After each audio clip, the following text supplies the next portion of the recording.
This week we have a potential new Steam Deck feature on the way, some updates about Sony's live action productions, and so much more. So let's just go ahead, together, as a people, and check it out!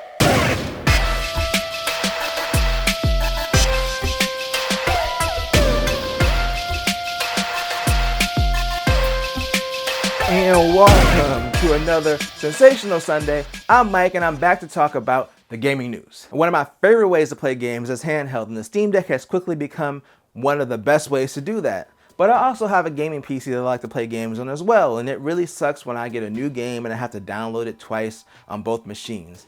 Well, that could change, as Pavel Jundik, I probably said that wrong, the creator of a third-party site that tracks stats for Steam games called SteamDB, well, he noticed that the latest update has stream pointing to a feature that would allow you to download games locally from another PC. Now, this would be great if Valve enabled this not just for the Steam Deck, but just for Steam in general, because aside from having the Steam Deck, we also have 3 other PCs in the house, often with the same games installed.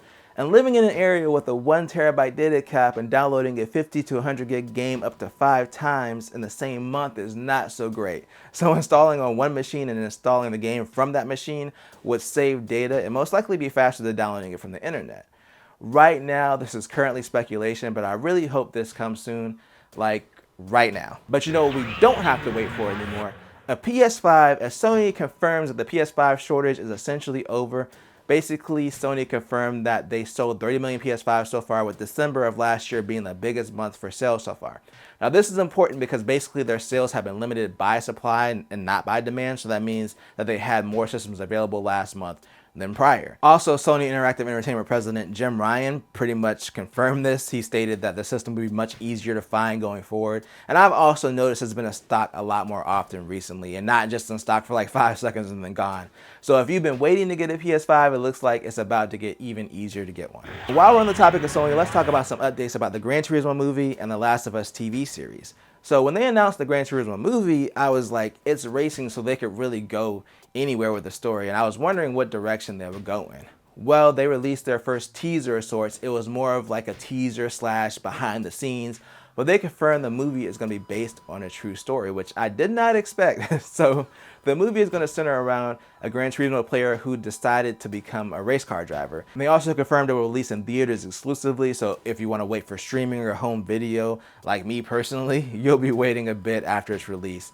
It's supposed to hit theaters August 11th as of right now. But The Last of Us will be on HBO very soon, actually on January 15th, and we got some last minute details about the canon as it relates to the game. So last week we talked about Amazon sticking to the canon for the God of War games, but it seems like The Last of Us may be making some changes. So game writer and co-creator Neil Druckmann basically said that they made changes that were needed because certain things that work in games won't work as well in the context of a TV show. And he also said if something works in the game and they don't have a good reason to change it, then they left it as is. So he didn't give too many details on what was changed, obviously not wanting to spoil anything right before the series releases, but considering that the writer of the game is also working on the TV show, it doesn't seem like it'll stray too far from the source material. My main question about this is kind of the same question I had about God of War, which is this canon in the games universe? Like, will the next game in the series make reference to things that happen exclusively in the TV shows? We still don't have a lot of details about that. It could depend on how these shows are received. Like if fans hate them, then they'll probably want to distance themselves from the shows.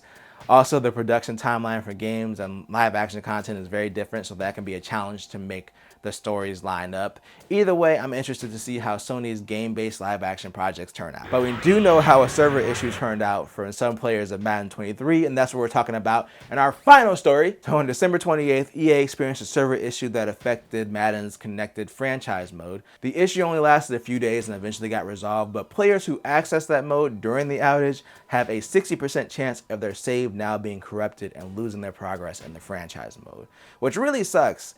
I don't play Madden, but I play a similar mode in the WWE games, don't judge me. So I easily dump 10 hours in just setting up my companies and performers, so it would suck to spend all that time setting up the league and playing seasons just to lose all that progress just because you happen to play during a server outage. As of right now, there's nothing from EA about what they're doing for affected players other than just telling people like you might have to restart your franchise mode.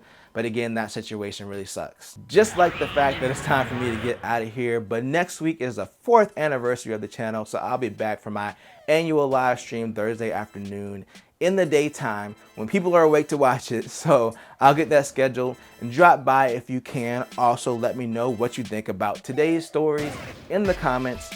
Do you think Steam will add local downloads for the Steam Deck? Are you excited about finally being able to buy a PS5? What do you think about the story they chose for the Gran Turismo movie? And overall, do you think that game-based live-action properties should stick to the canon of the game?